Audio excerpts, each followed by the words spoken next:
Welcome to This Explainer. Today, we're taking a reality check on the entrepreneurial mindset.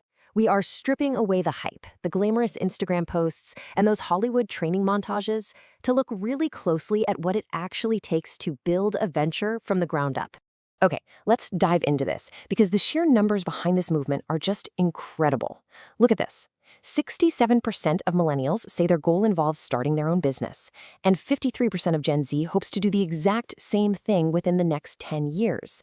So, hey, if you've been dreaming of being your own boss, you aren't crazy, and you're for sure not alone.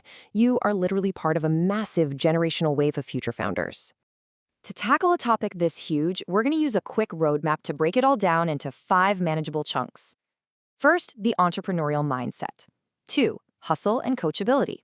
3, bouncing back from failure. 4, facing the dark side. And finally, navigating ethical dilemmas.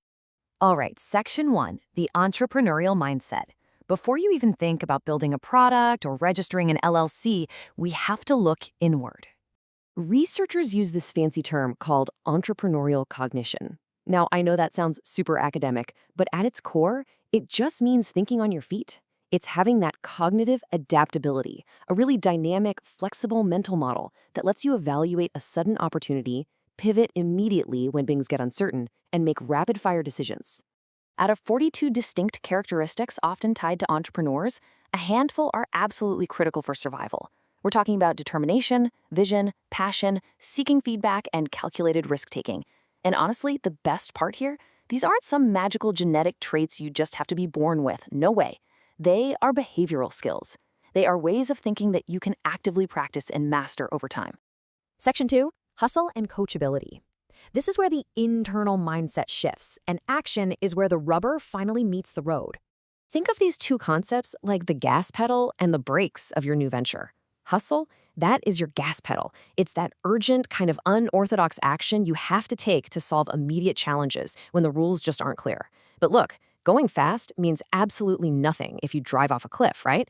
And that is where coachability comes in. That's your brakes. It's having the humility to pause, seek out mentors, and actually integrate their feedback. Real success demands both, the relentless drive to get things done and the wisdom to listen to the people who have navigated the road before you. Moving on to section 3, bouncing back from failure. Because let's be real, roadblocks aren't a matter of if, but when. I found this absolutely fascinating. Did you know researchers actually map out dealing with a failed venture as a formal grief recovery process?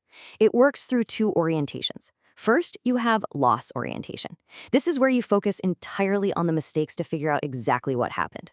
You kind of just have to process the sting of it. But you can't stay stuck there forever. Eventually, you have to shift into restoration orientation, where you proactively tackle those secondary sources of stress and move forward. So bouncing back from a total flop isn't about toxic positivity. It's a highly structured, manageable path that you can absolutely navigate step by step. Section 4, facing the dark side. Let's pivot away from the glamorous Instagram version of entrepreneurship for a minute and validate some harsh, gritty realities. Now, what's really interesting about this slide is how it visually maps out personal financial risk against the profit motive. Because listen, not every entrepreneur is betting their entire life savings for some billion-dollar tech payout. Some are totally risk avoiding. They literally just want the independence of working for themselves. Others intentionally take massive financial risks specifically for astronomical profits. Understanding exactly where you sit on that spectrum is crucial because it dictates the exact kind of pressure you're going to put on yourself. And speaking of pressure, we absolutely cannot ignore psychic risk. Sure, you might lose a ton of money, but the psychological impact of failure, the damage to your ego, your confidence, and your overall well-being, that can be far more devastating. Remind yourself that protecting your mental health is just as vital as protecting your bank account. You also have to be prepared for exactly where this entrepreneurial stress comes from. We're talking deep loneliness, total immersion in the business to the point where you neglect everything else, and constant people problems. And it's almost always driven by that dangerous type A personality demand, that feeling of only I am capable of taking care of this. Let me tell you, that specific mindset is a direct one-way ticket to burnout.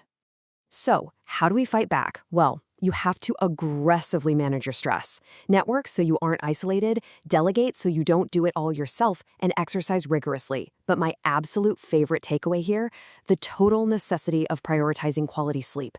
The research on this is definitive, guys. Combating exhaustion with proper sleep actually makes you more innovative, more enthusiastic, and far more inspired. Rest is not a weakness, it is a serious competitive advantage. All right, Section 5, Navigating Ethical Dilemmas. This is all about building an unshakable ethical compass for the long haul. I think this visual is a major aha moment. It shows the overlap between moral standards and legal requirements. And the big takeaway? Just because a business move is technically, strictly legal, that absolutely does not mean it is morally right. Ethics go way beyond the law. They provide the basic rules for acceptable behavior when the doors are closed and literally no one else is watching. And this brilliantly illustrates how complex things can get in practice. You obviously always want to aim for decisions that are simultaneously ethical and legal. But the high-stakes business world, it will constantly tempt you to drift. It'll push you to do things that are entirely legal but highly unethical, or maybe ethical but totally illegal. Having a conceptual framework like this is a tangible way to check your own motivations before you make a move you'll regret. The greatest danger usually comes when we start lying to ourselves with simple rationalizations. You know the ones. Well, it's not really illegal, or it's in the firm's best interest, or the classic, I'll never be found out. Falling into that kind of pure survival mode, or relentless bottom-line thinking, will eventually rot an organization from the inside out, completely destroying public trust. So here's what I want to leave you with. Entrepreneurship is a powerful, totally life-changing journey. But when the pressure's really on, when the bank account is running dangerously low, and the deadlines are looming, will you prioritize the bottom line at any cost? Or will you build a venture rooted in an unshakable ethical foundation? Remember, the mindset, the hustle, and the resilience you purposefully build today will absolutely define the leader you become tomorrow. Thanks for joining me on this explainer, and keep learning,